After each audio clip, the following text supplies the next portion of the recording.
Okay, so if you want to know how to make a video collage on Instagram, for that you just have to open up your Instagram app and go to the post section.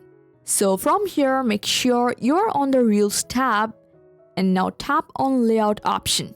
You will see the screen divided into two parts. Now to choose a different layout, tap on change grid, and here we'll find multiple grid options. Select the one you prefer, and then next you can either record a video using the record button or upload videos from your gallery by tapping the gallery icon and selecting the video you just want to add. After selecting the first video, tap next, and now for the second video, go back to the gallery again and make sure to remove or cancel the previous clip first. This is really important, otherwise the video may not display correctly. Then tap next, and now repeat the same steps for the third video. So each time be sure to clear the previous clip before adding the next one. Once everything is set properly, tap the checkmark button, then tap next. Now all your videos will appear together as a collage.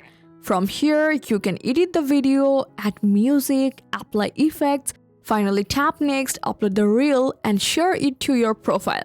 After posting, you can easily watch your collage video reel on Instagram, and that's how easy it is to make a video collage on Instagram. I hope this guide helped you a lot. Thanks for watching.